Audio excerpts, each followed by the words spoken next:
product po ako ng weight loss program ni ng Herbalife at yan po, I was 187 pounds nung unang makilala po namin sa Herbalife. At ako po ay sabi nga kanina ni Coach Jessie, maraming hindi magandang nararamdaman, maraming discomforts na nararamdaman dahil nga po sa bigat ng katawan. And even kahit po ang hilig ko pong magpunta sa doktor, pa-check up ng pa-check up, pero wala rin pong nangyayari sa akin. Kasi nga po,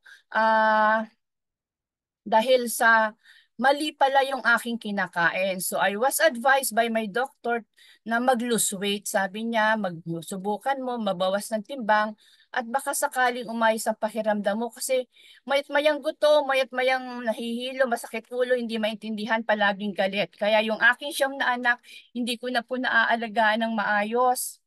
Yun po. So, affected po lahat, pati sa family. Hindi ko gusto yung ganun eh. Na instead na mag-alaga ka sa mga anak mo, bata pa sila, ikaw ang iniintindi nila. So, nakakalungkot yung ganung sitwasyon. Salamat sa Panginoon na dumating sa buhay namin yung aming sponsor, si Robert Jimenez. Pinakilala po niya si Herbalife. So, dala niya yung shake. Talagang napakalaking blessing para sa akin itong ating Herbalife Nutrition because of the amazing shake na to. Pinalit lang po namin sa almusal kasi ilang po yung kaya kong bilhin noong time na yon. So, nag-shake lang po every morning. Yung first 10 days, around 5 pounds po yung nabawas sa akin. At ang pinakamaganda, nabawasan yung mga hingal-hingal mo, yung parang feeling mo palaging gutom, palaging inaantok. So, nawala po yun. So, tinuloy-tuloy po namin. Nagustuhan ko yung nangyari. Tinuloy-tuloy po namin yung pag-inom ng shake na yan. At ang pinakamaganda nung sumunod na bumalik ako sa doktor ko, maganda ang lahat na resulta. So, talagang napakaganda ng nangyari.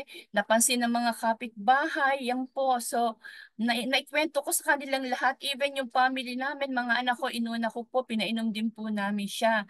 So, as a full-time mom na nasa bahay lang palagi, yung bang nakakulong ka nasa bahay ka, mamalengke, magsimba, magpunta sa school na anak, yan lang po yung ginagawa ko. At kung minsan may paraket-raket kasi syempre kulang yung aming budget so kailangan gumawa ng paraan. Pero salamat sa Panginoon na dumating si Herbalife Nutrition, hindi ko akalain magkukwento ka lang ng nangyari sa yung maganda. Kinwento ko yung ating almusal sa yung shake na dagdagan na ng aloe and tea at mga tablets. Talagang ang ganda-ganda po yung Fiber and Urban Fiber Band. Yan po yung paboritong-paborito ko kasi talagang every morning success. So kinukwento lang po namin yan sa mga kapitbahay at hindi ko akalain magiging business pala to.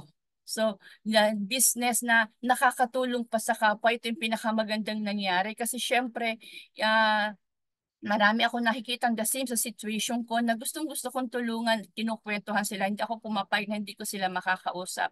So sabi nga ni Coach Leslie kanina, yung mga napupuntahan ngayon dahil sa kakukwento po, pag-share, nakarating din po kami sa ibang bansa katulad ng sa extravaganza at mga vacation ni Herbalife. So as a full-time mom, syempre, hindi namin priority yung ganun. At kahit magkapera ka, hindi namin gagastusin sa ganun dahil malaking pamilya kami. Pero si Herbalife Nutrition, nadadala po kami sa mga bakasyon na ganyan dahil lang sa pag-share at maraming natutulungan. Salamat sa Panginoon. Even yung mga anak namin, nadadamay na isasama po sa mga bakasyon na ganyan, mga pasyal-pasyal dahil sa pagkukwento po. So maraming natulungan at marami po tayong nabibigyan ng magandang buhay. Sabi nga, live your best life. Natutulungan natin yung mga tao to live their best life because of the proper nutrition of Herbalife.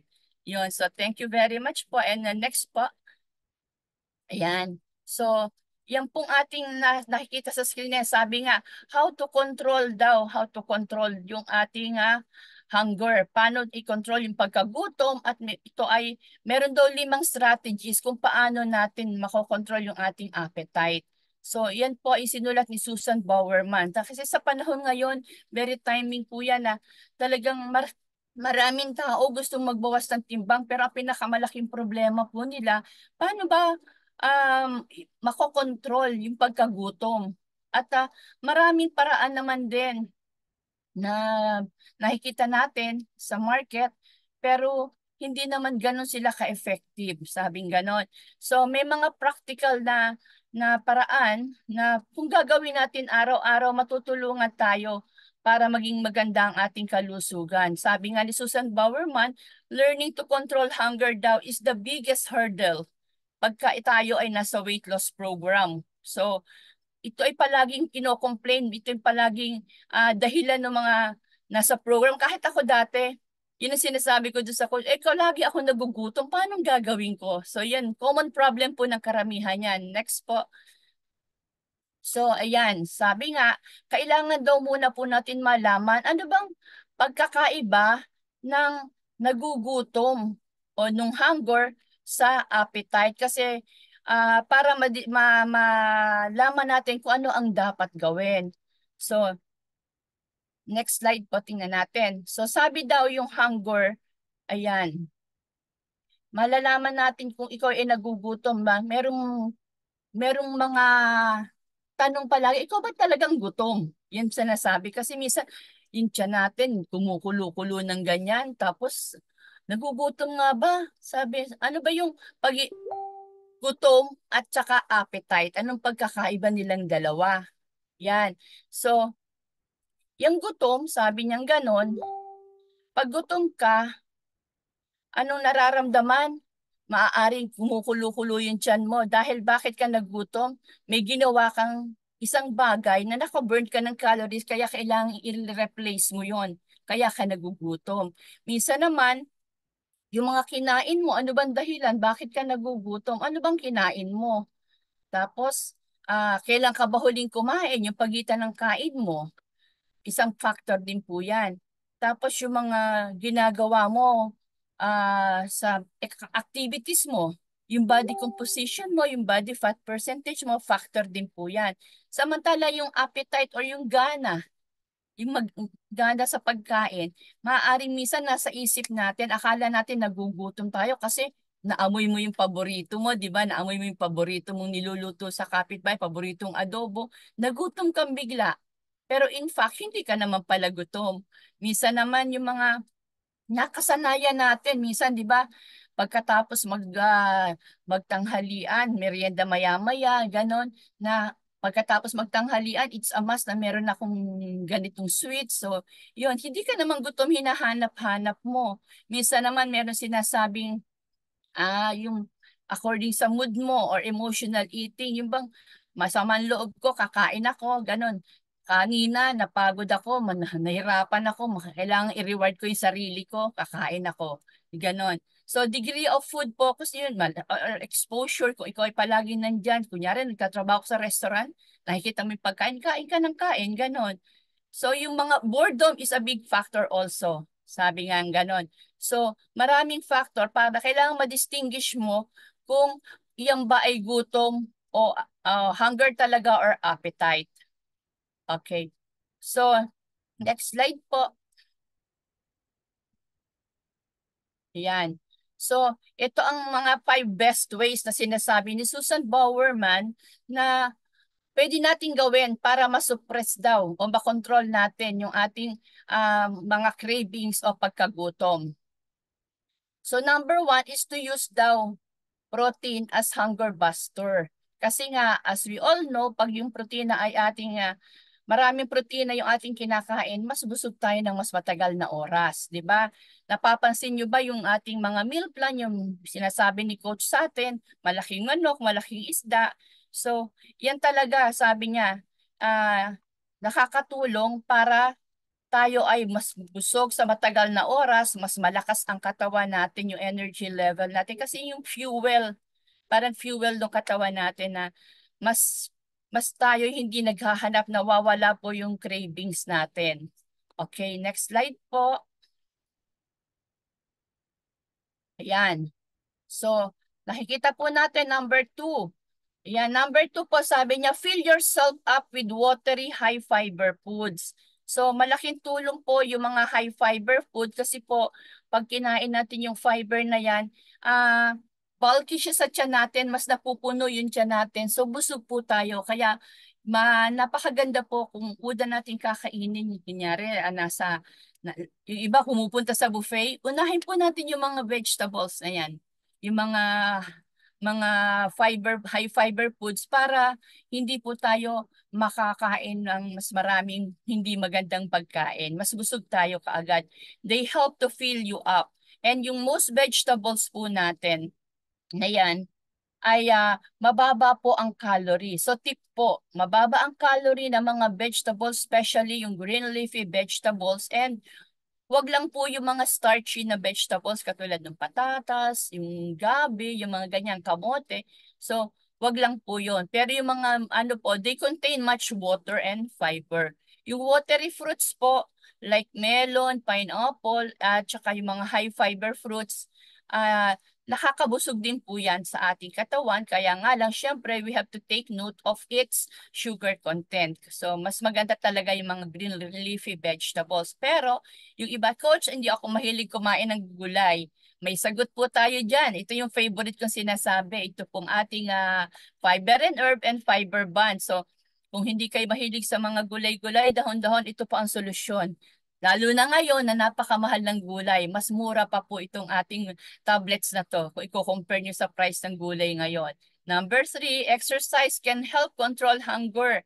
So, pag nag-exercise ka pala, yung meron tayong tinatawag na hunger hormone. So, yung pag kunyari isang routine ng exercise can suppress hunger hormones na maaaring makontrol yung ating gana sa pagkain o yung mga cravings natin. So, pero tandaan po natin in order to sustain yung activities natin o yung exercise o pag-gym natin, yung katawan natin, kailangan po ay properly fueled pag tayo ay nag-exercise or else gutom ka pa rin at wala kang energy, mapapagod kang mabilis. Kaya yung iba kasi sa effort nila gusto nilang mabawasan ang timbang kaagad, mag-exercise o kaya kinakat lang yung calories pero yung intake ng nutrient, yung energy, nagkukulang. Kaya the more na nagkakaroon sila ng challenge, lalong nagugutom. So don't forget talaga palagi na meron kayong yung shake natin and ano natin before and after the exercise yung shake at saka yung sinabi ni Mother kanina, yung Herbalife 24 Rebuild, napakaganda po yan. During before and after exercise, iinumin po natin. Next slide po. Thank you. Ayan. So water, ayan. Sabi niya, drink fluids to help you feel less hungry. Kasi minsan, o hindi lang minsan, kadalasan, akala natin nagugutom tayo, pero ang katotohanan ay nauuhaw lang. So drinking fluids with your meals may make your meals feel more feeling. Mas nakakabusog pag umiinom ka ng tubig. And some people confuse thirst with hunger nga. Akala nila nagugutom, kakain sila. Pero in fact, tubig lang pala yung kailangan. So, marami po ang nagkakamali dyan. If you stay hydrated, ah mas less yung chances na maramdaman niyo po yung ganon.